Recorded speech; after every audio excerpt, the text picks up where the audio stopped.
به في كل أمر ياسر الخلق رب العالمين وبالأسماء ما وردت بنفس وما في الغيب مسؤولا بكل كتاب أنزله تعالى شفاء المؤمنين وبهذه توسلنا ونودنا وكل الأنبياء والمرسلين وآلهم مع الأصحاب جمعا توسلنا وكل التابعين بكل طوائف الأملاكين ندعو بما في غيب ربي أجمعين بأمر الله طرا وكل الأولياء والصالحين خص به إماما كتب حقا وجه الدين تجل عارفين رضا برتبة مما ارتام بالجمال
إلهي أسأل بالاسم العظيم وجهه المصطفى فرج علينا والمسلمين يا أرحم الراحمين أرحم الراحمين. فاتحة إلى رسول الشفيع نظرات عيننا سيدنا رسول الله محمد بن عبد الله صلى الله عليه وسلم أهل بيته وأزواجه وذريته وأنصاره وأصحابه وأحبابه من ثم الأرواح قالت أولى من مشارق الأرض إلى مغاربها برها وبرها خصوصا سادة القلنا أهل معنى رجيه الزمر في الرجمين إلى أرقام القلب معلم قلوبنا في مسلم قلوبنا في مشايخ الحضر والأذكار والأوراد والأحزاب والمنظمات صلوات دعوات مناجاة كلهم الجميع خصوصا قرأنا كتبهم وأورادهم وأحزاب ومنظماتهم صلواتهم دعواتهم مناجاتهم في معهدنا في مجلسنا في أينا في أوقاتنا خصوصا قرأنا في هذا المجلس الإمام أبو بكر العدل بن الكبار وأصول وفور الحبيب محمد بن سمي الحبشي صاحب الكتاب إن الله تبشرهم برحمة الجنة ثم إلى أرواح كافة ومغرب أهل هذا البلد أهل قلب من قرأ السلام كلهم أجمعين خصوصا صاحب الحارس الحدار الحبيب الإمام عبد الله الحبيب عبد الرحمن بن محمد المنور وأصولهم وفروعهم ومن انتسب إليهم ومن شيخهم جميع أولئك من أهل هذا البلد أن الله تبشرهم برحمة الجنة أن الله يدعو عليهم بركاتهم وأسرارهم وأنوارهم وعلومهم كراماتهم وفاتهم الدين والآخرة ثم إلى أرواح والدينا ووالديكم وأمواتنا وأمواتكم وأموات المسلمين أجمعين الله يغفر لهم ويرحمهم يسلم برحمة الله يدخل في قبورهم روحا والريحان والبشارة والعفو والرضوان ألم أن الله يغفر ذنوبنا ويستر عيوبنا ويكشف كروبنا ويقضي حاجتنا في الدنيا والآخرة الله يشفي مرضانا خصوصا من أوصل الشفاء الله يهدينا الشفاء ثم يشفيهم شفاء نجد شفاء نور سكن ولا أن الله يفرج كربنا وحمنا وغمنا أن الله يسهل قلوبنا طهر قلوبنا وقلوبنا زكي أنفسنا حسن أخلاقنا رزقنا تقوى من رزقنا بارك ونكون فيما بدنا من شهر شهر شعبان وبلغنا رمضان وإنا عن الصيام قيام وحزمنا نكون صدقاتنا في العافية إلى حضرة النبي ما شاء الله فاتحة أعوذ بالله من الشيطان الرجيم بسم الله الرحمن الرحيم الحمد لله رب العالمين الرحمن الرحيم مالك يوم الدين إياك نعبد وإياك نستعين اهدنا الصراط المستقيم صراط الذين أنعمت عليهم غير المغضوب عليهم ولا الضالين. بسم الله الرحمن الرحيم الحمد لله رب العالمين حمدا شاكرين حمدا يوافي نعمه وكافي مزيدا يا ربنا لك الحمد كما ينبغي لجلالك الكريم وعظيم سلطانك اللهم صل وسلم وبارك وكرم على سيدنا محمد وعلى ال سيدنا محمد مفتاح باب رحمة الله عدد ما في علم الله صلاة وسلاما دائما بدوام ملك الله وعلى آله وصحبه ومن والاه اللهم رب اشرح لي صدري ويسر لي أمري واحلل عقدة من لساني يفقهوا قولي ربي زدنا علما ويقينا وارزقنا فهما اللهم ارزقنا فهم النبيين وحب المرسلين والهمك والهم الملائكة المقربين سبحانك لا علم لنا إلا ما علمتنا إنك أنت العليم الحكيم وتب علينا يا رب إنك أنت التواب الرحيم واغفر لنا وارحمنا وأنت خير الراحمين فانصرنا على القوم الكافرين برحمتك يا أرحم الراحمين اللهم هذا منك بك وإليك ولا حول ولا قوة إلا بك اللهم بارك لنا فيما بقي من شعبان وبلغنا رمضان اللهم بارك لنا فيما بقي من شعبان وبلغنا رمضان اللهم بارك لنا فيما بقي من شعبان وبلغنا رمضان وأعنا على الصيام والقيام وتلاوة القرآن واحفظنا يا ربنا من الذنوب والآثام وصلى الله على سيدنا محمد وآله وصحبه وسلم الحمد لله رب العالمين. معاشر الحبائب حبابات حاضرين حاضرات إخوان أخوات رحمنا رحمكم الله جماعة Majelis Taklim Kampung Al-Munawwar di kediaman Habib Abdul Rahman Muhammad Al-Munawwar rahimani rahimakumullah. Assalamualaikum warahmatullahi ta'ala wabarakatuh. Alhamdulillah thumma alhamdulillah thumma alhamdulillah lakal hamdu syukra ya rabbana bersyukur kepada Allah Subhanahu wa taala. Di hari yang penuh berkah ini kembali kita dikumpulkan Allah Subhanahu wa taala dalam keadaan sehat walafiat di hari yang ke-16 malam ke-17 daripada bulan Sya'ban yang penuh berkah. Mudah-mudahan Allah yang telah mempertemukan kita dengan malam nisfu Sya'ban pada malam Ahad yang kemarin menerima apa yang kita minta kepada Allah, apa yang kita amalkan pada malam tersebut, dan insyaAllah kita termasuk orang yang dipilih Allah untuk mendapatkan utaqa minan nar dan segala hijab-hijab yang menghijab kita antara kita dengan Allah, dan dosa dihilangkan oleh Allah, segala hajat kita digabulkan oleh Allah, apa yang menimpa kita dari segala permasalahan, kesulitan hidup dan kesusahan dengan segala penyakit dan macam-macam permasalahan hidup, mudah-mudahan diangkat dan dihilangkan oleh Allah Subhanahu wa taala. Dan mudah-mudahan Allah telah mencatatkan pada malam nisfu Sya'ban semua yang terbaik untuk kita sepanjang hidup kita sampai bertemu dengan Sya'ban yang akan datang insyaallah taala. Amin Allahumma amin. Dan mudah-mudahan sisa bulan Sya'ban Allah tambahkan keberkahan sampai kita dipertemukan Allah dengan bulan syahrul Ramadan yang penuh keberkahan dan sehat walafiat dalam istiqamah taat kepada Allah Ta'ala. Amin ya rabbal alamin. Masyaallah habaib hubabat hadirin rahimin rahimakumullah. Alhamdulillah pada petang hari ini yang merupakan insyaallah majelis penutupan sementara kita di majelis ini, kita akan melanjutkan kembali pembahasan kita dari kitab Fathul Ilah bima yajibul abdul maula li Imam Al-Habib Muhammad bin Husain bin Abdullah Al-Habsyi radhiyallahu anhu. Masih dalam pembahasan mengenai hal-hal yang terkategori daripada dosa-dosa besar yang seandainya kita melakukannya, maka yang dikategorikan dosa itu bukan hanya bagian dari badan kita, tubuh kita, tapi sekujur tubuh kita bermaksiat kepada Allah Subhanahu wa taala. Terakhir yang kita bacakan kemarin mengenai menjalankan iddah dan ihdad. Dua hal ini berhubungan dengan orang yang terpisah, seorang perempuan yang terpisah dengan suaminya. Boleh jadi terpisah karena kewafatan, meninggal dunia, atau terpisah dikarenakan dia dicerai. Maka kedua hal ini harus dijalankan, iddah dan ihdad namanya. Ihdad itu meninggalkan segala bentuk perhiasan yang nempel di tubuhnya, tak berdandan, tak cantik-cantik, dengan pakaian yang sangat sederhana, hal-hal yang glamor pada dirinya dilepas, dengan semua sederhana. Ditambah lagi dia pun dalam keadaan seperti itu menjalankan yang namanya iddah. Iddah itu untuk lebih jelas, lebih dalam lagi mungkin kita bisa bahas pada pembahasan ilmu fikih bab nikah. Tapi apa yang kami sampaikan kemarin sudah cukup luas insyaallah taala. Ma'asyiral ahbab rahimani rahimakumullah. Di sini ada pertanyaan yang belum sempat kami jawab pada pertemuan minggu lalu. Tentang ini juga sebenarnya sepintas sudah kita jabarkan, mengenai kita tahu seorang perempuan itu harus nodoi iddah, menjalankan iddah, tak boleh mentu dari rumah kecuali untuk hajat yang sangat darurat. Hajat darurat itu mungkin paling gampang kita tunjuk contoh, kalau dia sakit, dia harus datang ke dokter, dia harus ke rumah sakit, maka mau tak mau dia harus keluar untuk menghampiri, mendatangi dokter atau rumah sakit. Mungkin butuh di check up sementara, alat itu tidak mungkin dibawa ke rumah dia harus ke rumah sakit. Nah itu contoh darurat. Dalam keadaan yang bagaimana kita atur sedemikian apa seminim-minimnya kejiwaan yang perempuan ini di mata orang. Artinya ketika dia tadi sampai di sana, jangan langsung diturunkan di ruang tunggu. Sugulah duduk manis di mobil dulu. Begitu sudah dekat waktunya dia bakal dipanggil, baru kita keluarkan dari mobil, duduk di ruang tunggu tadi. Itu pun kalau pacak dia bercadar, walaupun mungkin sehariannya dia tidak bercadar, atau dalam zaman sekarang mungkin pakai masker sehingga wajahnya tidak begitu nampak. Selesai urusan langsung diajak balik, atau kalau belum balik menunggu obat misalnya, duduk lagi di mobil. Nah, ini contoh sederhana yang mungkin terjadi. Lalu di sini ada pertanyaan, mana seandainya ini mungkin terjadi dan mungkin banyak mengalami yang seperti ini. Dia bertanya, seorang wanita yang dicerai hidup, tapi mantan suami dan keluarga suami tidak menafkahi anak-anaknya, bahkan tidak peduli. Nah, ini permasalahan bukan hanya masalah iddahnya, masalah ini juga suatu masalah sudah. Sedangkan wanita yang diceraikan ini mempunyai banyak anak. Ini bukan anak yatim, bapaknya masih ada. Banyak anak dan tidak mempunyai keluarga. Orang tua sudah meninggal dan saudara pun tidak punya. Insyaallah ini kondisi yang cukup pelik ya. Lalu wanita ini mencari rezeki dengan keluar rumah tapi dengan menggunakan cadar. Solusinya bagaimana dan hukumnya bagaimana?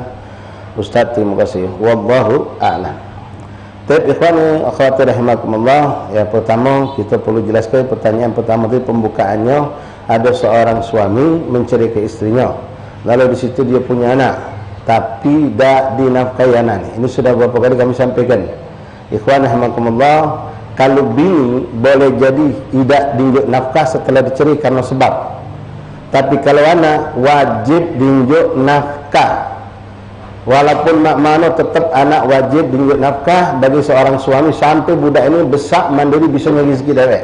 Sebagian ulama katakan balik, tapi kita saksikan budak balik belum baca apa-apa zaman sekarang. Ya, budak SD, SMA itu sudah balik, belum baca apa-apa. Artinya sampai dia mapan. Apalagi kalau perempuan, sebagian ulama katakan sampai dia menikah. Sampai dia menikah itu sudah mempunyai sumber rezeki sendiri. Nah ini perlu guys sampaikan kepada keluarga kita, saudara kita. Suami tetap mempunyai kewajiban memberi nafkah anak, walaupun anak itu melok bininya, karena secara hukum pun nanti diatur. Begitu seorang itu bercerai dengan istrinya, anak ini melok siapa? Diatur oleh syariat. Memang yang dimenangkan di keluarga pertama bini, karena ibu itu lebih dekat dengan anak. Secara hukum negara pun sama. Nah, tapi nanti ada sebab yang memungkinkan anak ini tidak melok kepada ibunya tapi melok kepada suaminya. Ketika misal bininya ini naudzubillah dzalik tidak bisa untuk mendidik, menjaga. Modal bini tadi keluar rumah terus, budak terlantar di rumah, bahkan titipnya semua gedenya. Dia mentu pagi balik malam tak tahu ke mana. Atau dengan lingkungan yang buruk, mungkin lingkungan itu fasad, bisa menjadikan tempat tinggal si ibu ini, si perempuan ini akan mempengaruhi anak-anak menjadi anak-anak yang tidak baik. Atau ada hal-hal yang lain dengan kacamata syariat dinyatakan, difoniskan kalau ini anak-anak tidak bisa tinggal dengan emaknya di tempat tersebut. Boleh karena tempat. Kalau karena tempat, dia bisa tinggal di tempat. Tapi kalau memang dari watak dari si ibu yang mungkin ada hal-hal yang tidak memungkinkan, maaf, contoh misalnya ibunya agak kurang waras misal, atau depresi, atau dia tadi orang yang temperamen, mempunyai sifat-sifat buruk yang sifatnya bisa mencelakakan anaknya atau bisa menelantarkan anaknya, maka di sini bisa dioper kepada suami. Nah, di sini ikhwan rahimakumullah, nasihat buat kita semua, terutama yang muda-muda. Ya, perceraian itu memang sesuatu yang dihalalkan. Ya, tapi dibenci oleh Allah. Sering dan banyak ya mungkin mengeluh kepada kita para asatidz tentang mempertahankan rumah tangga. Yang selalu diberikan nasihat oleh orang tua kita sama guru-guru kita ketika kita punya anak, PK ke budak. PK ke budak, jangan kita milih hawa nafsu lalu pisah tapi budak telantar. Yang lebih menyedihkan, dan ini banyak kejadian, bapaknya kawin lagi, emaknya kawin lagi, budak ngambil di tengah.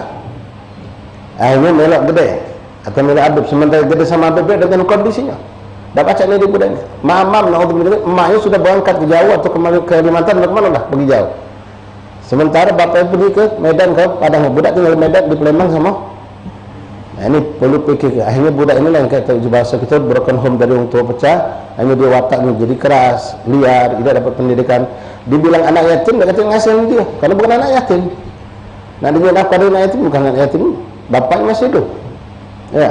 Nah, balik ke masalah tadi. Jadi wajib tanggung jawab memberi nafkah seorang suami yang bercerai sama istrinya. Kalau punya anak, nafkah anak tetap wajib. Tak kata sebab ini senakal apapun budak itu anak dia adalah anak dia, tetap wajib dia menafkahinya. Sebagaimana nanti ya, ini ketika nanti seandainya anak itu perempuan, pas sudah dewasa gadis mau menikah, dia yang bakal jadi wali nikah. Tak pacak digantikan orang lain. Dan ini perlu kita pahami hukum ini. Walaupun maaf, si lanang ini seperti kasus yang dikatakan ini, tak peduli, tak ngajak nafkah dari budak ini, bayi merah. Sampailah betina tadi kawin lagi, yang mesaknya laki keduanya, bukan laki aslinya, bapak kualon, bapak tiri dari budaknya yang mesakkan sampai besar, sampai gadis. Lalu pas nikah, siapa yang lagi jadi wali nikah? Tetap bapak aslinya. Selagi bapak asli masih tak baca dah bapak angkat nak jadi wali, walaupun dia mesak ke budak dari bayi masih abang sampai gadis, sampai pintar, sampai di lama tetap yang jadi wali. Nah, di sini maaf kalau memang si suami tidak nunjuk nafkah, halang ketambang gaya kau.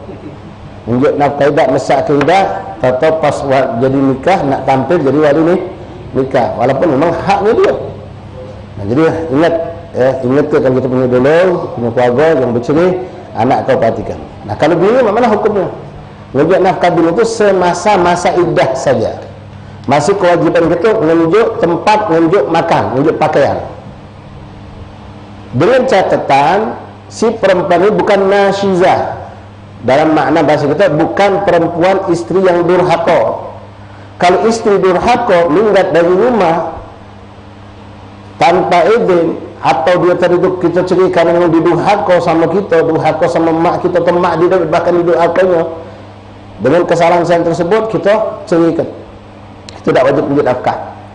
Bisa begini, naudzubillah, nakal, ditegur, dimarahi, sudah masih tetap. Nah, ini kan ada kasus kadang-kadang dia meninggal lagi dengan alasan yang tidak maksimal. Bapaknya belok ngompong, sudah kau betul, baliklah kau. Jadi abah yang ada laki kau, balik kau ke sini. Wala pacak bah. Anak abah tu lagi di bininya si pulang, harus izin dia. Jangan kan nak mentu ke rumah bapak yang jauh, mentu depan rumah dia harus izin. Apalagi nak mentu pergi jauh, pergi kondangan, pergi majlis, harus izin. Nah, mentu tidak ni tanpa seizin suami, walaupun ni namanya ribut rumah tangga biasa, ada keribatan itu. Kecuali maaf, kalau betina ini boleh dia minggat dari rumah kalau dia KDRT. Di KDRT dia terdolimi, dia pukul laki apa kata mabok terus atau tidak mabok tapi otaknya kurang beres, maka dikit nampang, maka dikit nerjang, maka dikit keluar kalimat kotor. Nah macam ini boleh. Itu pun kalau dia sanggup bertahan. Kalau sanggup boleh. Dia keluar tadi tapi dengan tempat yang tepat, dijemput oleh abahnya, bukan dia lagi. Dijemput oleh abahnya atau keluarganya dijemput. Karena kalau berada di dalam bisa naudzubillah, musibah lebih besar. Ya, ada model macam itu, naudzubillah min dzalik. Laki tadi tukang mabuk, gawe tidak benar, temperamen, salah dikit nabok, salah dikit nerjang, mulut kotor, zahir batin tersiksa, wujud nafkah laidah, misalnya zahir wala batin, maka boleh dijemput, bukan budak suruh belajar dewek. Dijemput dengan baik-baik, datangi keluarganya, keluarga si laki tadi dengan kondisi ini, kami nak jemput dulu anak kami. Nah, jangan langsung dulu minta cerai, hati-hati. Ya, ada sebab-sebab khusus yang boleh kita minta cerai. Termasuk memang KDRT ini boleh untuk kita minta cerai. Tapi apakah memang kondisi itu selalu seperti itu atau kadang-kadang saja? Ya, boleh jadi kadang-kadang dan masih pacak ditoleran, disabar ke. Kalau cuma masalah ekonomi baik, tidak mewah hidup segala macam itu bukan alasan. Ya, dan seandainya pun misalnya baik kita punya laki tadi berbuat dosa banyak, tapi dia sama anak bini baik, tidak jadi alasan juga untuk meminta cerai. Hati-hati kita sebagai tua atau sebagai kakak, jangan kita salah memposisikan kita ngompori anak kita, ngompori adik kita, ayuk kita, nyuruh berpisah, nyuruh tinggal ke laki kau, balik ke sini baik kau, tidak bisa. Hakada. Jadi wajib nafkah bagi seorang suami kepada anak-anaknya, walaupun anak tadi melok bini. Nah, ada yang ada tipe bini tadi itu dengan angkuh, dengan sombong, tak usah kau nak melawinkan, tak usah menjadi nafkah untuk budak-budak aku pacak kau. Ada. Memang dia biasa macam itu. Jadi pas dikirim duit tidak dendanya, bahkan suruh balik lagi. Tetap kita kirim tiap bulan, balik lagi kirim terus. Kita simpan. Kalau memang ada ini kejadian, anak ngomong karena ada memang kejadian seperti itu. Simpan. Kapan kita ada bayi budak tu butuh kakek. Hak budak tetap kita tunjuk ke kakek. Jangan kita malah ngasuh, no, sudah apa macam itu, bukan salah aku kalau aku tak tunjuk. Kau ni nak galak. Nah, ini lanang kata utak. Simpan kalau itu hak budak. Ya, ditransfer gerbang nomor rekening bininya, tak pernah dipakai. Ya lebih tabungan. Yang penting kita melaksanakan tugas kita, melaksanakan kewajiban kita. Nah, berapa banyak yang kita harus berikan infakkan kepada anak kita dengan standar kebutuhan yang standar. Biaya sekolah buat apa, makan minum sehari buat apa, bukan dengan yang berlebihan. Ya, termasuklah ketika kita memberikan nafkah untuk bini yang kita cerai tadi, bukan karena nasyizah, ya karena sudah tidak ada kecocokan, bukan karena diduakan, bukan. Ya namanya pisah terjadi. Maka tetap kita wajib tunjuk tempat yang layak. Bukan yang harus mewah, layak itu untuk tidur makan memang aman nyaman. Tidur tidak kepanasan, tidak kehujanan, tidak kebanjiran, ada alat untuk masak, banyu ada, normal hidup. Dengan standar yang menengah lah ke bawah gitu, tidak harus mewah tidak. Nah, kalau dia nasyizah, durhaka tadi, maka si istri semasa iddah sampai selesai tidak wajib kita menunjuk apa-apa sama dia. Lepas tanggung jawab tadi. Mana nasyizah tadi itu durhaka, istri yang durhaka. Ma'asyar ahbab rahimani rahimakumullah. Lalu bagaimana kalau si perempuan tadi digambarkan dia tidak punya sanak keluarga. Tak punya sanak keluarga. Dari keluarga lakinya tadi itu tak katik kalau peduli kalau. Jadi cak dimusuhin yang dia ni, ya. Walhasil, nah kalau memang sampai kondisi seperti itu, nah sanak keluarga dulu, tetangga tak katik yang bantu kalau, atau ngebantu cuma di awal-awal, sedangkan proses ini malah 3 bulan sampai atau kurang lebih lah, walaupun bukan standar bulan, 3 kali head suci, ya mungkin bisa distandarkan kurang lebih 3 bulan, tapi tidak pasti. Standarnya tetap head suci, karena ada perempuan yang headnya lama, ada yang headnya sebentar, boleh jadi terselesaikan dalam hitungan 2 bulan, boleh jadi. Nah, kalau memang tak kaciknya, sekarang sini katakan berjualan, masalah nak bercadar, tak bercadar, apakah memang harus keluar? Sekarang kan ada jualan online, mampukah dengan jualan online? Kalau bisa, orang lembek atau di depan pintu, misalnya ngolong ke barang deh, dia tak harus mentu, atau dia katakanlah menurung cuma depan pintu rumah deh, atau dia khusus jualan sama orang betina datang ke rumah dia. Cari yang mana yang paling ringan dia.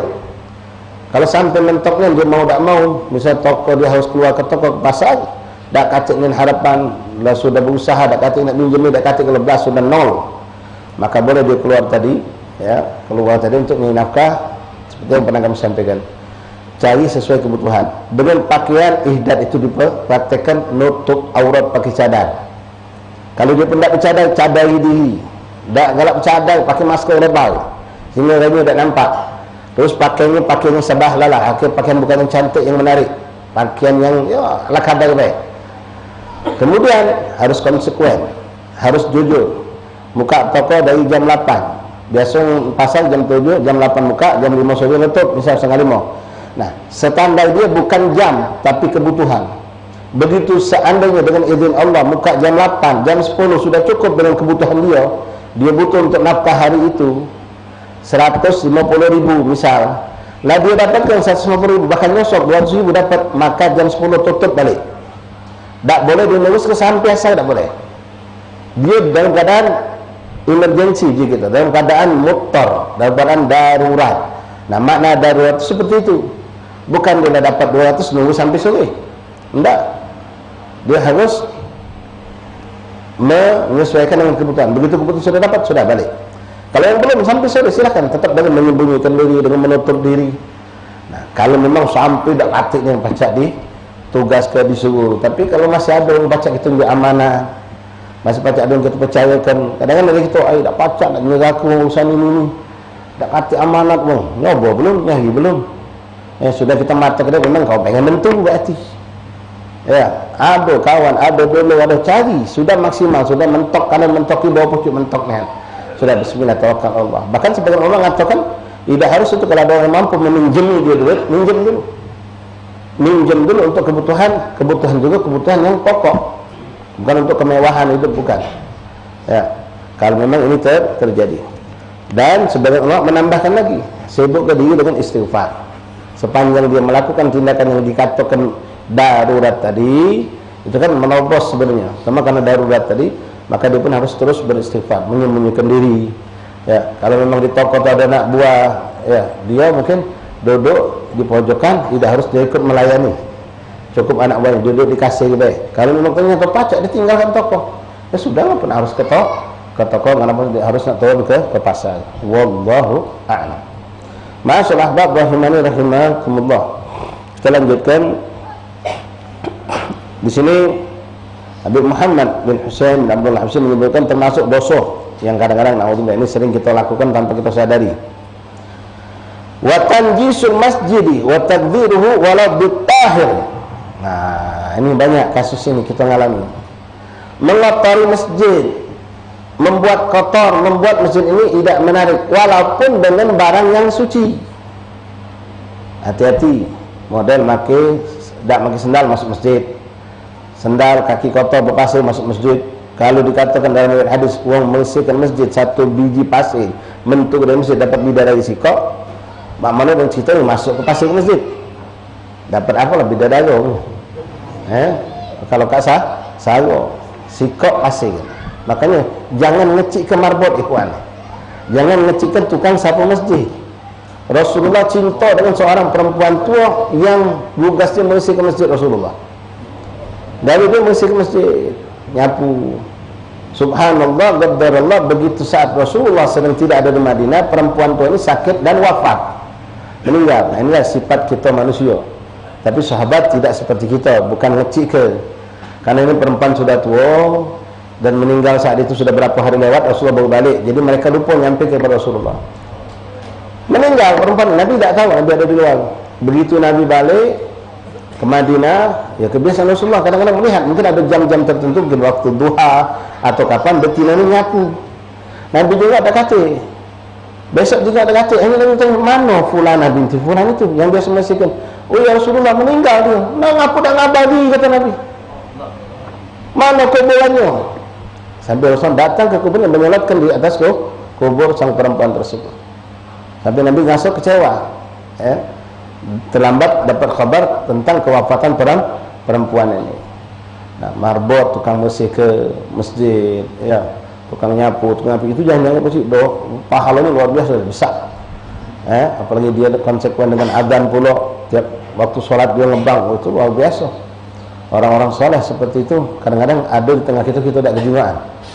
Pokoknya di masjid, di musola, waktu kosong habis bersih, habis ngapi kalau macam buka Quran, ngaji. Kadang-kadang sehari dia mungkin sampai 6-7 juz, bahkan 10 juz, kita tidak tahu. Walaupun punya kelebihan yang luar biasa. Dan yang jelas hati dia terpaut dengan masjid. Kita kadang nak masuk masjid sahur, dia mentu dari masjid sahur, sebalik dari kita. Mau betul nak mentu dari masjid nak mentu kondangan tak mikir dulu, kaget yang ngebang siapa. Yang ngebang kayak siapa? Kalau kayak ngebang tak tepat waktu, nah salah pula. Mikir ke dia. Kalaupun dia tadi mentu, cepat balik dia. Subhanallah, hati yang benar-benar sudah terpaut dengan, terlepas itu gawean dia digaji segala macam, itu tidak usah kita bahas. Kita sungguh memandang dari segi kebaikan mereka. Nah, di sini mengotori masjid, walaupun dengan suatu yang suci. Nah, ini apa yang sering terjadi kita? Kita ini sering ikhwan rahimakumullah. Nah, ini contohnya. Pipetnya nah, ini cangkir, ini pipet. Kebetulan ada telanjang itu. Biasa berbaju pipet. Kita paham ada pipet ada plastik, kita buka plastik. Udah, begitu selesai, buang udah lagi ke plastik tadi. Kita anggap ini barang bukan kotoran. Padahal sampah adalah sampah. Langsung itu cucukkan tas, minum. Plastik tadi kemana? Wallahu a'lam. Padahal kalau kita nak ambil pahala, dan ini alhamdulillah banyak lakukan kita orang jamaah majlis kita, kalau asatidz kita mencontohkan tas, buka atau tutup yang botol, kadang-kadang ada lakban di plastik, kita buka, masuk ke kantong, tidak ngotori juga, sampai luar buang. Ini tidak ada lagi yang pintu itu, tidak ngotori masuk, masuk bawa telpah, bawah, nah bawa lihat, tetap masuk bawa lihat, bawah ambar. Mau baik juga itu, cuma tidak usah pemandangan boleh. Tapi ngotori. Nah, kepalan sedikit keluar dari masalah ngotori. Ini sering terjengok, bukan sengaja nak nyengok baik. Kadang-kadang kita ni lalai. Ya, apalagi yang botol. Macam ini contoh. Kadang-kadang kita memang lebih lemak nyucuk tu pakai tangan kanan lebih efektif, lebih kuat. Tos. Ini. Tangan kanan masuk. Nah, langsung ngambil dengan tangan kiri, minum tadi. Nah, yang sering juga kalau dijengok botol. Memang buka botol paling lemak pakai tangan kah? Begitu botol tep buka, seret. Nah, ini kadang-kadang kita tidak menyadari. Ini perlu kita perhatikan karena ini mukhalafatus sunnah. Bertentangan dengan sunnah Rasulullah. Kalau tambah sikit lagi, kita Palembang ini banyak juga celonnya. Makan tempe, ngecel. Nah, jarang kita orang tangki nak ngopi sago.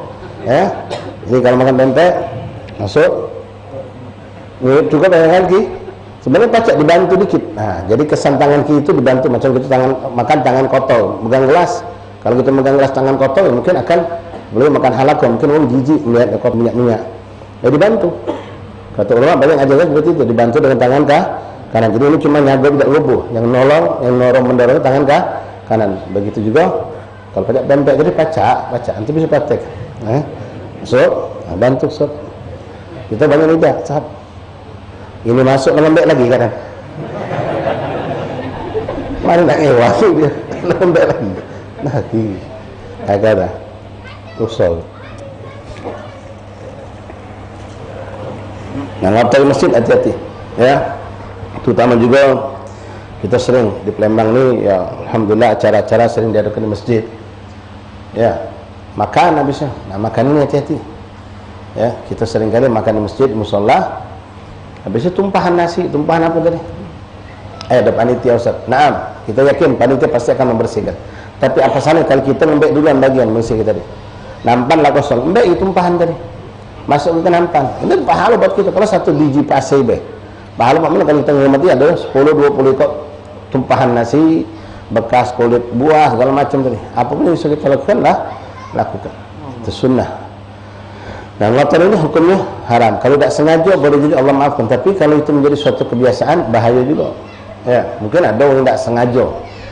Termasuk namanya pasir tadi nempel di kaki. Kadang-kadang berapa biji kita tidak tahu, kita pakai sendal masuk. Nah, itu insya Allah dimaafkan Allah mudah-mudahan. Ya, tapi kalau kita memang suatu kebiasaan bagi kita, hal yang buruk seperti itu jangan sampai terjadi. Wa tanjisul masjid wa tadbiruhu wala bitahir, walaupun dengan suatu yang suci. Makanya kita sangat mengingkari. Alhamdulillah di lingkungan kita Palembang ini tidak pulak lah. Cuma di pinggir-pinggir Palembang banyak. Wong rokok juga Bahkan masjid itu punya tumpuk apa asbak rokok. Kalau nak macam respon semalam, wah asbak rokok tu gelambungan. Jadi memang dianjurkan merokok dulu. Itu lotong di masjid. Ya, jelasnya suatu perbuatan yang sangat tercela. Ada orang bagus. Ya. Tapi setelah kita telah, justru tidak bagus. Pas nak merokok mentu dari masjid. Bagus tak? Bagus. Dalam satu sisi, dalam sisi lain tak bagus. Kesian, digawak rokok mentu dari masjid dia. Digawak oleh rokok mentu dari masjid. Sedih tak tengok ni? Sedih. Kita masih duduk itikaf di masjid. Masih betah. Dia tak kuat sudah. Habis makan pula pedas. Nak rokok. Tahan mentu dia. Ada yang tahan, dia lah makan di garang deh.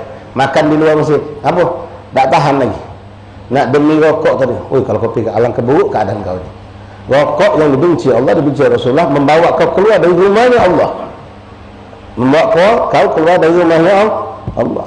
Na'udzubillah min dzalik. Tanpa disadari kadang-kadang itu. Tak disadari oleh kita. Hakada. Baik ikhwan rahimani rahimakumullah. Wa tadbiruhu wala bitahir wa tahawun bil hajj ba'da istita'ah ila an yamut. Na'udzubillah min dzalik. Termasuk dosa besar. Kalau sampai meninggal orang ini wajib untuk sebelum harta waris yang dibagikan memberi jatah dulu. Apa itu? Wong yang diinjak Allah kemampuan untuk berhaji, tapi dia lalaikan, kaget bela sampai akhirnya kesempatan itu dicabut Allah. Dicabut oleh Allah.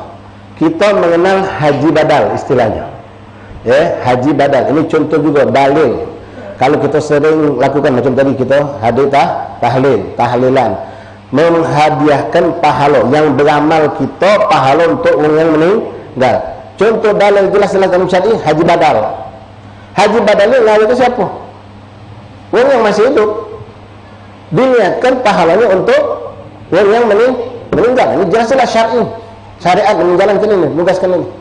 Artinya melakukan haji badal itu boleh jadi memang orang yang sudah meninggal kebanyakan, ataupun orang yang masih hidup tapi sudah tidak ada kemampuan lagi. Uzur, tua, atau dia kena penyakit stroke, mungkin sudah tak pacak berobat sudah bertahun-tahun mungkin, maka dihaji badalkan. Cuma bedanya kalau yang masih hidup minta izin sama yang hidup tadi itu.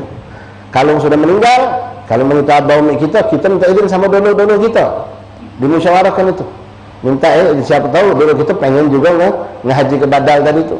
Nah, kebanyakan kita cantik mainnya, koyoan minta duit untuk ngehaji badal kena. Abah, berapa biaya? 12 juta. Yo, orang teman beradik 2 juta sewang. Itu cantik.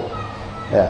Nah, untuk haji badal ini ikhwan rahimakumullah, tuntutan wajib kita haji badal kan untuk meninggal. Itu kalau kita saksikan orang tua kita ni meninggal belum sempat haji, dan dia itu waktu masa hidupnya adalah orang yang wajib haji.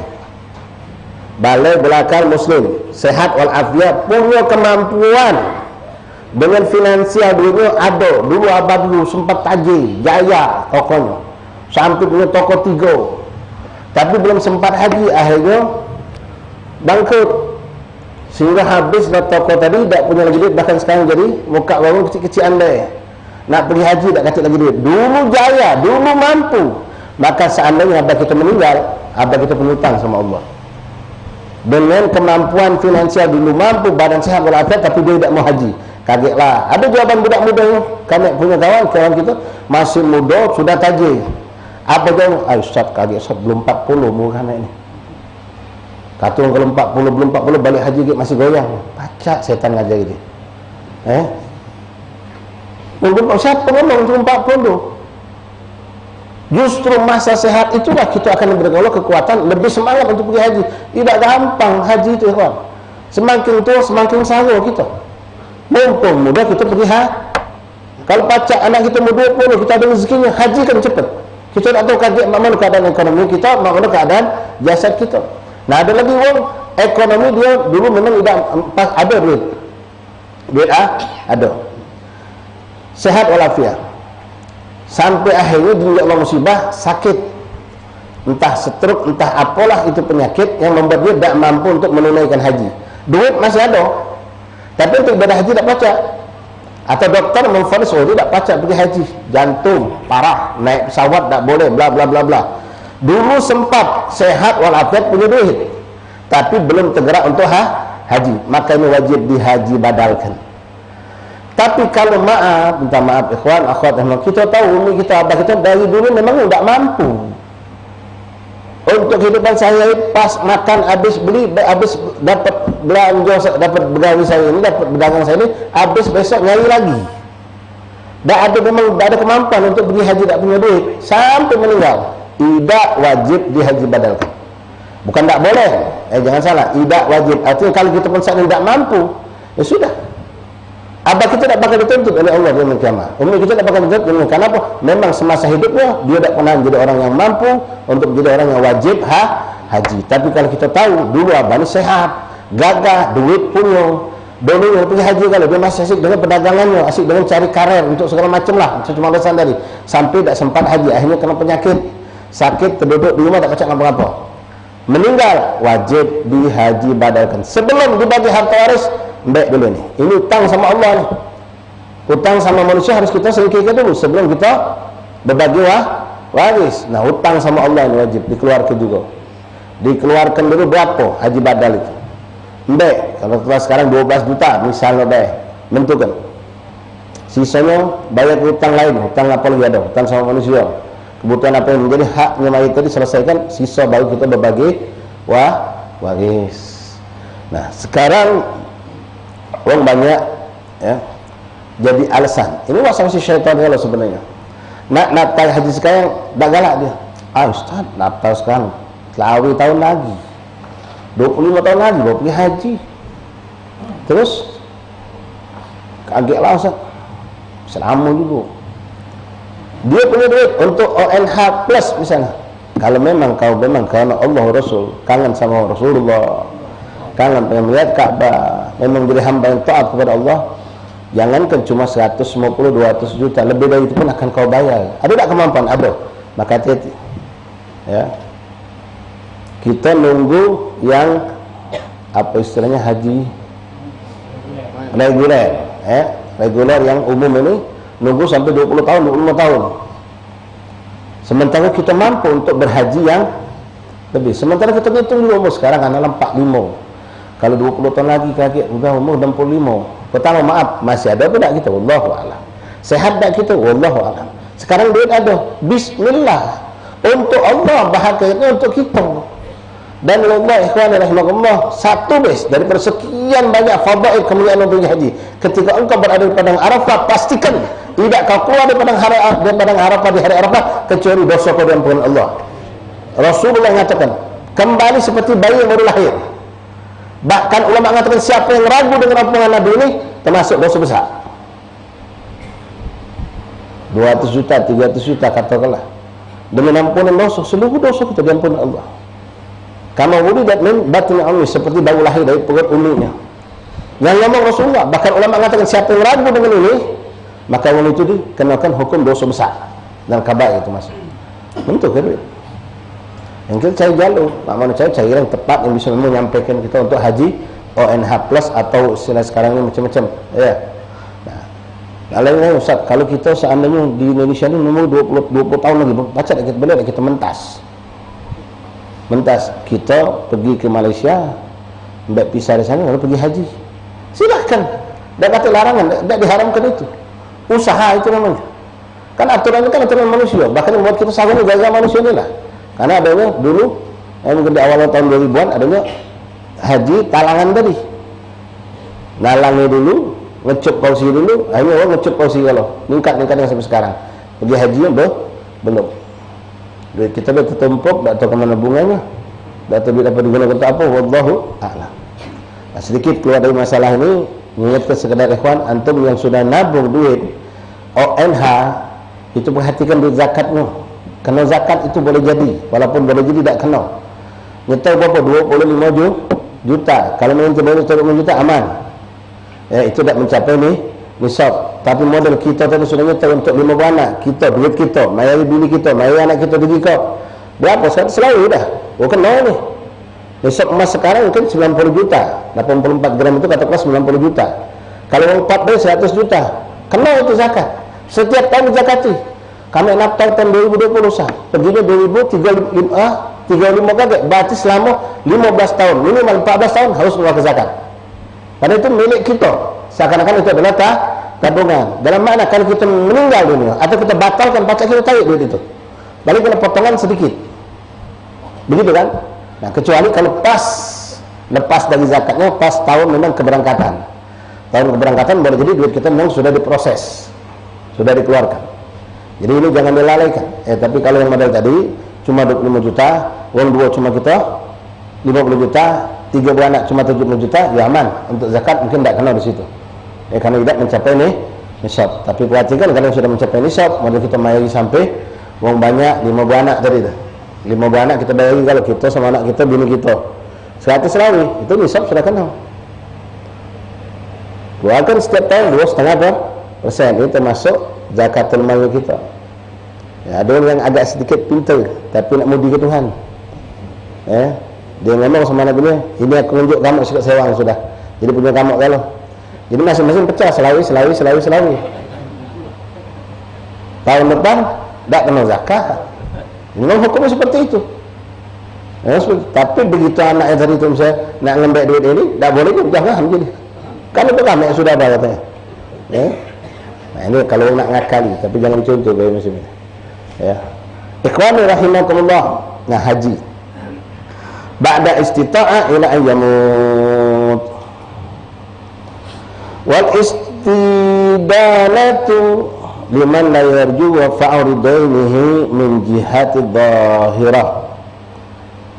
Termasuk hati-hati ikhwan, dosa besar yang nama Habib Muhammad bin Husain Al-Habsyi radhiyallahu anhu, mufti mazhab Syafi'iyah Mekah, abangnya bin Habsyi.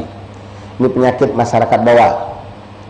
Berhutang tapi sudah ada keyakinan tak bakal mampu bayar. Masih berhutang.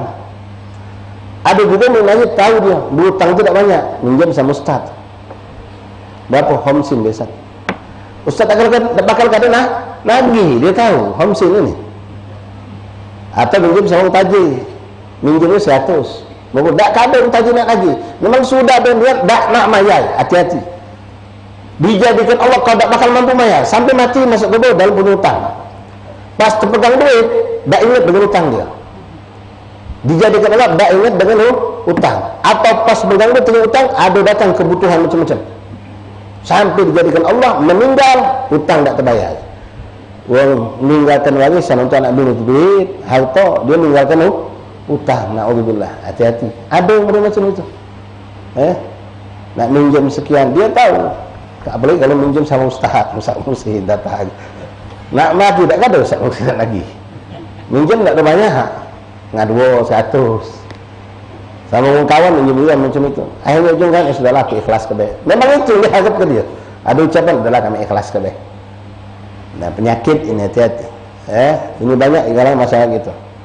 Minta dia lah terang-terangan. Tak usah makin nak judul minjam. Tapi ada niat, memang sudah ada niat tidak nak bayar. Dikunci Allah pintu rezekinya. Kalau pernah ada rezekinya datang, tak diingatkan Allah tentang hutang tadi. Sampai meninggal. Hati-hati ya ikhwan, Allah na'udzubillah, mengerikan. Jangan dianggap masalah hutang, bibi, ummahat, akhwat. Kadang-kadang maaf, kadang-kadang bukan kebanyakan. Gara-gara bini berkendak ini benar laki tahan dulu berhutang nak nyampe ke hajat bini untuk anak lah, untuk apa kadang-kadang. Dan kita tak peduli kita tadi tu berhutang sama siapa, mak mana cara membayar hutangnya. Hati-hati. Hutang ini paling berat masalahnya. Rasulullah sallallahu alaihi wasallam dihadap oleh semua sahabat yang hidup di zaman Nabi, kalau meninggal pengen disolatkan oleh Rasulullah. Macam kita sekarang, kalau kita meninggal atau abah kita meninggal, dihadiri oleh hasatis habaib, apalagi ada seorang yang terkenal sebagai seorang solihin, orang kebangun, disolatkan oleh Habib pula. Kebetulan Habib itu lagi di Palembang, misal ulama besar yang terkenal dengan soleh wali Allah, nyolatkan ada kita, sudah kita nyasu aman ada pasti. Ngapa yang nyolatnya wali min awliya illah. Jadi kebanggaan luar biasa, suatu kegembiraan yang luar biasa. Nah bagaimana kalau nyolatkan Rasulullah sallallahu alaihi Muhammad, jelas. Kalau Rasulullah Allah maghfir lahu, dah selesai. Allah nikmat luar biasa. Ini keberuntungan sahabat Nabi, keberuntungan orang hidup di zaman Rasulullah. Mereka disolatkan oleh Rasul. Tapi orang yang berhutang Nabi tak galak nyolatkannya. Bukan tidak disolatkan jenazahnya, jangan salah ya. Nabi tak mau menyolatkan, tapi sahabat yang disuruh nyolatkan. Jelas beda. Walaupun sahabat itu agung luar biasa, beda. Disolatkan sama Rasulullah dengan disolatkan oleh sahabat. Dan sebagian sahabat mengambil sikap ketika Nabi tidak menyolatkan, mereka pun juga tidak semangat untuk menyolatkan hal tersebut. Nabi tidak menyolatkan, walaupun tetap disolatkan oleh sekelompok sahabat, mungkin dari ahli bait keluarganya tadi. Bukan dilarang disolatkan, bukan. Tapi fatat minhu khairan kabira, hilang dari kemuliaan yang sangat luar biasa disolatkan oleh Rasul. Bayangkan antum, ya Allah, ikhwan. Ya. Kalau Nabi SAW, Allahumma ighfir lahu warhamhu wa'afihi wa'fu anhu wa'akram, Allahu Akbar, luar biasa, azim. Sampai bahkan Rasulullah itu untuk beberapa orang sahabat yang sangat dicintai, Nabi melok turun ke liang lahat. Sampai yang itu ngomong, ya lahat akul mait, cobalah aku menjadi mayat itu, kata mereka. Nabi yang turun meletakkan ke liang lahat. Kita berkalinya ada yang ditalkin ke Habib yang Masya Allah, yang ditalkin, oh ya Allah, lemak yang jadi mayat ini. Mungkin tak bahasa tercepat, cobalah aku jadi mayat itu. Baru dengan levelan seorang salihin. Wa kaifa ma'an Nabi sallallahu alaihi wasallam, bagaimana dengan Rasulullah sallallahu alaihi wasallam. Hati-hati utang. Ayat paling panjang, terpanjang dalam Al-Qur'an selembah itu, ikhwan. Ayat bukan menjelaskan tentang salat, bukan menjelaskan tentang zakat, bukan menjelaskan haji, puasa, menjelaskan tentang hutang. Tentang hutang. Jangan gampang-gampang, wallah ikhwan, ngeri. Ya. Kalau punya hutang itu tidak nyaman. Sebab ketakutan, sebab menentu lagi tuh sungkan deh. Nak menentu sungkan. Kalau sudah tanggal muda, ngami lagi dia. Modalnya begawi, bulanan gaji. Gaji tanggal selawi, tanggal 25. Hutang, warung ada hutang kalau. Begitu sudah tanggal 25, teriak kan warung. Megang duit langsung set habis. Kata kenikmatan. Lain kalau memang darurat ya ikhwan. Itu pun kalau pacak jangan sampai terjadi. Ya. Ini kadang-kadang ngomongnya latah. Yang mbak dari lo, ngomong sama bininya. Beras habis, mbak dari lo. Numpuk, mbak. Habis pas datang bulan gaji, utang si A sekian, utang sebilan susu, habis kalau itu. Yang jadi musibah lagi ikhwan, utang ini memutuskan silaturahmi kita kadang-kadang. Mau berutang, ada kamu berutang sama kami, sama Ustaz Musin. Utang sama Amidolah, kayak tiga sini. Oh, pas Musin datang majlis Amidolah ada juga. Kalau Ustaz Suki aja. Tak pergi majlis ingat, takut ketemu kaki. Padahal kita nanya tidak ketemu, takut malu. Pas pergi kondangan, pergi majlis, ni ada senang, no ada Ustaz. Ni tak senang dia gugup. Ni tak senang dia sudah gugup. Pas pergi kondangan, pergi jalan, kebetulan pakai motor di samping motor sijul. Ni utang sijul. Noh, kau sijul ada sini pula. Tak jadi sisi. Balik dah jadi kalau pergi jenazah apa takut ketemu. Apalagi sudah jatuh tempo. Ini naudzubillah. Nak pergi mentu bini kita cak itu juga. Nak kondangan, tak berani pergi majlis ngapa? Takut ketemu si A, takut ketemu si B, takut ketemu si C. Ngapa? Pasti untuk nanya kaki. Mentaukan ibu adibnya. Hati-hati. Ikhwan, termasuk suatu yang disunnahkan istijal. Istijal itu bersegera buru-buru. Itu bukan sesuatu yang baik. Dalam kebanyakan perbuatan istijal itu buruk. Sampai Nabi mengatakan al-ajalatu minasy syaitan wa ta'annu minallah. Terburu-buru, tergesa-gesa itu perbuatan syaitan. Tapi ada beberapa perkara yang disunnahkan untuk menyegerakan. Di antaranya ngurus mayit. Di antaranya menikahkan anak ketika sudah dapat wong yang mengendaki anak kita. Dengan kacamata syariat kita lihat ini baik-baik. Jangan terlalu banyak bikin kriteria. Harus banyak ini, harus macam repot. Belagak, kayu, ustaz dulu. Salah ini. Habis Quran dulu, nambah sago lagi. Yang penting ini baik-baik. Rajin semayang, pergaulannya dekat keburukan. Dalam pergaulan dia bagus, tak kata musuh, dalam macam sumber rezekinya halal walaupun tidak kaya. Datanglah anak kita. Bismillah. Oh baik, keluarga baik-baik. Ini pekerjaan baik. Bismillah. Segerakan. Ini kadang-kadang kita tunda, akhirnya malah anak kita bermaksiat kepada Allah. Masyarakat yang ketiga yang boleh bahkan dianjurkan istijal disegerakan adalah membayar hutang. Sudah jatuh tempo, duit ada, jangan ditunda-tunda lagi. Bahkan disunnahkan begitu duit ada, kapan nanti janji? Anak janji tanggal 30 gak nak bayar. Sekarang memegang duit, bismillah, segerakan sekarang. Apa? Begitu sekarang sudah selesai tanggal 20 ini, kita bayar tanggal 23, lapang dah, lega gitu. Dan kita tak tahu umur kita. Kemudian kita tak tahu duitnya sisip terpakai lagi kakek. Sisip terpakai lagi. Soalnya kalau kita bisa mempertahankannya. Ya, kadang-kadang namanya manusia, kakek lah gampang lah. Ya, tak boleh. Bersegera bayar utang kredit. Jangan kita tunda. Itu termasuk yang disunahkan, disegerakan membayar hutang. Ma'asyiral ahbab rahimani rahimakumullah, ada ceritakan di Hadramut itu ada seorang syekh, katakanlah namanya Syekh Aud atau Ami Abdullah lah katakanlah ya, mungkin nama Ami Abdullah ya.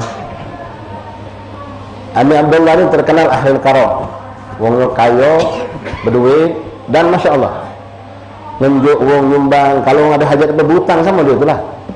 Wong butuh modal tunjuk ini. Pokoknya kalau ada butuh apa? Pokoknya karam, sahab, punya sifat tadi. Sampailah dia ni tua, akhirnya dia pun uzur. Begitulah. Uzur tadi itu sudah tak kuat lagi, panjang umur masya-Allah. Tak lagi pacak mentu jauh-jauh dan matanya pun sudah tak pacak nyok.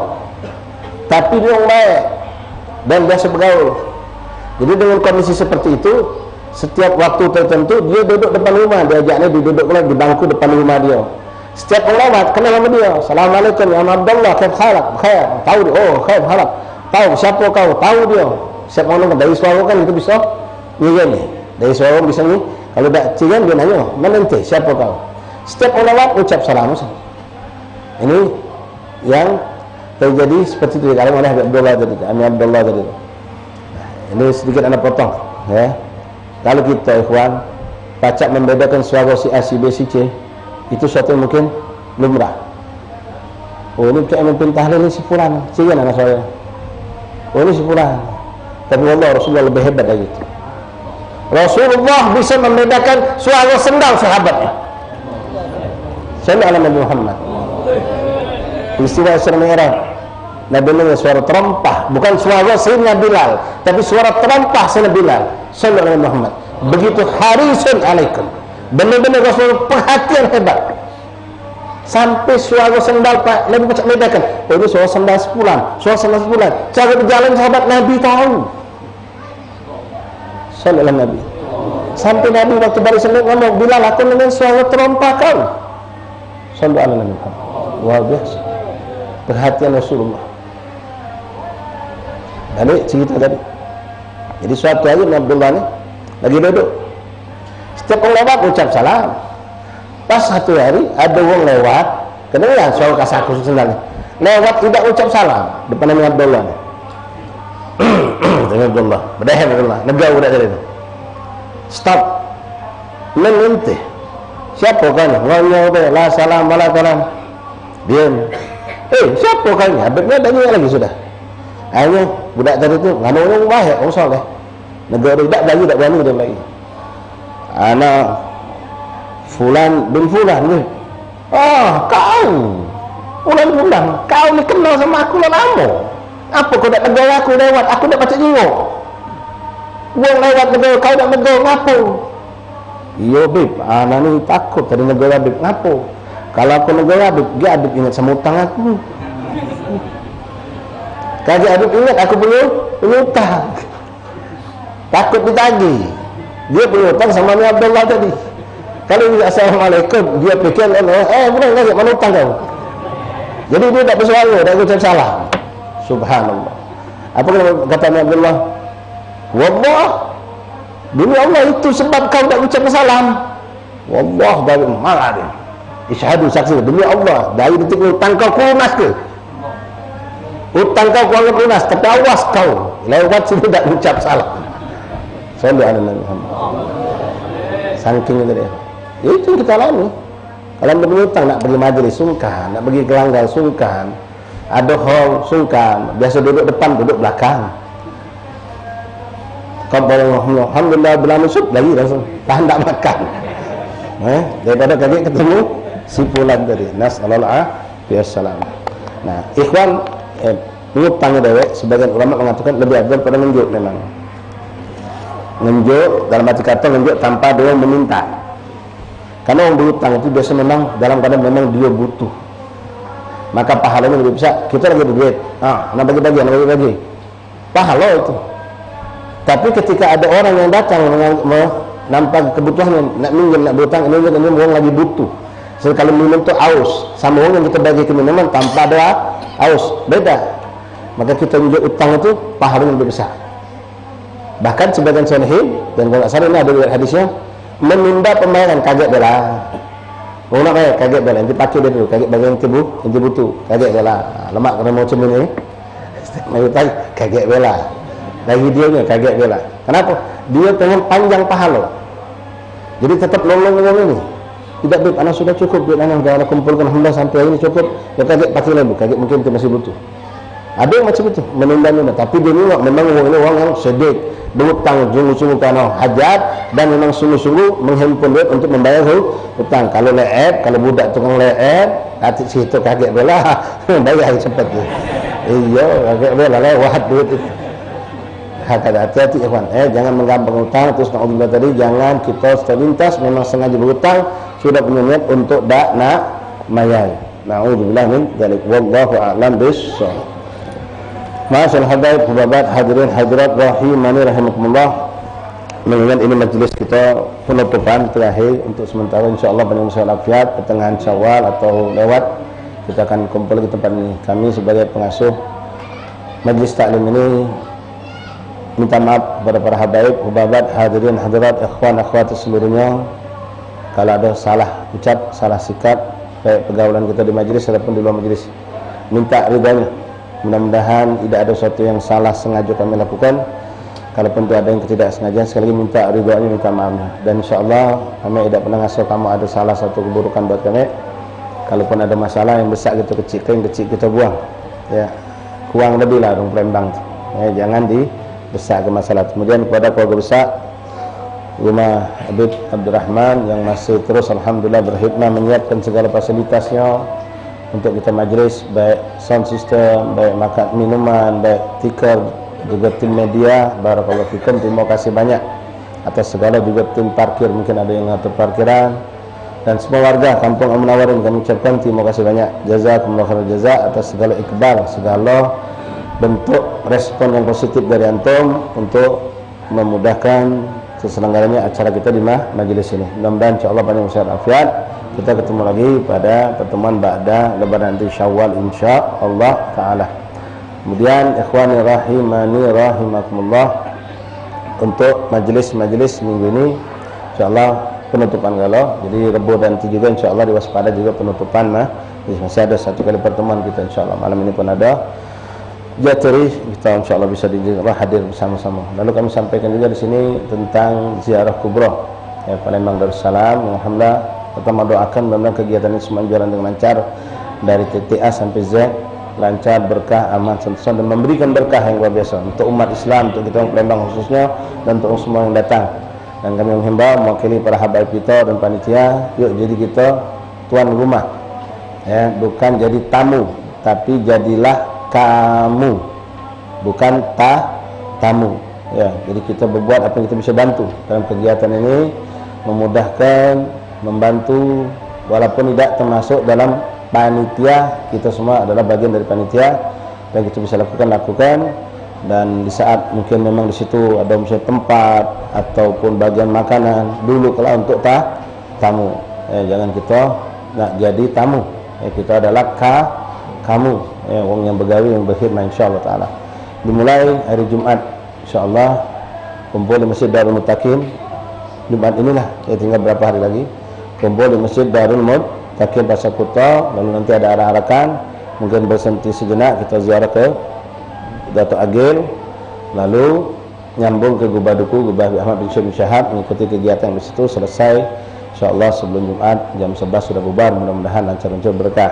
Kemudian sorenya kita kumpul di Ba'dal Asar di Pondok Pesantren Ar-Riyad, menyambung sampai Ba'dal Maghrib.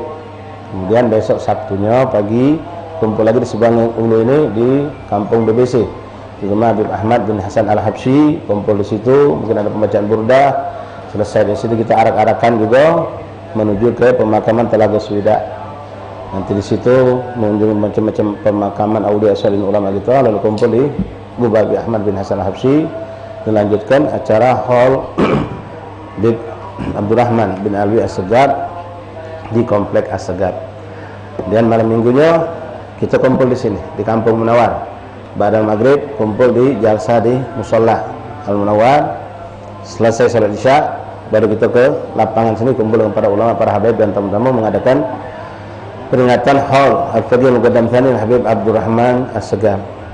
Lalu besok paginya puncak acara, insyaallah kita mulai dari Sungai Bayas 8 Nilo Pasar Kota belakang di rumah bekas dulu adanya rumah Habib Abdullah bin Idrus bin Syahab. Lalu dari situ arak-arakan menuju ke pemakaman Pangeran Syarif Ali, lanjut ke Bubatu Berat, dan terakhir kita kumpul di Telaga Swida. Minta tolong berkumpul di Kampang Koci, Pelabuhan Peti Kemas, Kampang Koci.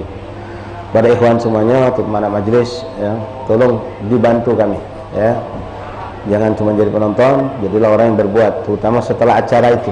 Setelah acara itu panitia sudah terkuras tenaga dan butuh nian tenaga banyak untuk meringkas di setiap event, tapi puncaknya itu nanti di Kampang Koci ya. Jadi sangat dibutuhkan tenaga antum, apalagi memang belum sempat melok hikmah sana sini, jadikan fokus untuk bisa bantu di Kampang Koci ya, bantu ngobeng makanan, bantu beringkas setelah acara itu lebih.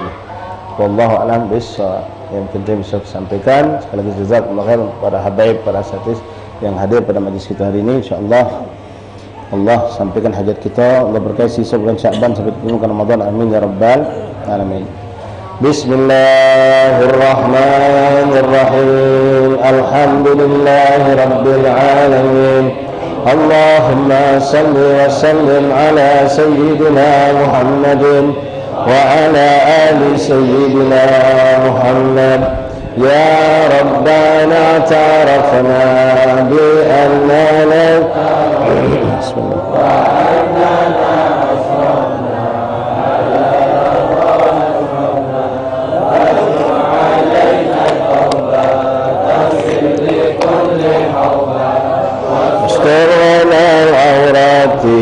وآمن روعاتي واغفر لوالدينا ربي ومولودينا والأهل والإخوان وسائر وكل ذي محبة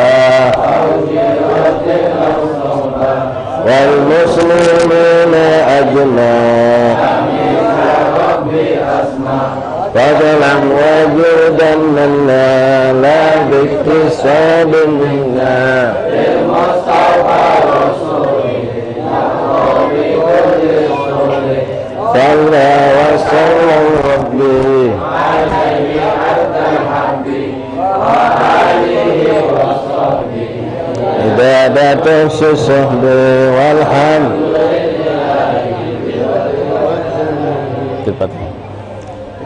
Fatihah. Istighfar. Amin. Amin. Amin. Amin. Amin. Amin. Amin. Allahumma salli wa sallim alaihi. Fatihah. Bismillahirrahmanirrahim. Alhamdulillah rabbil alamin.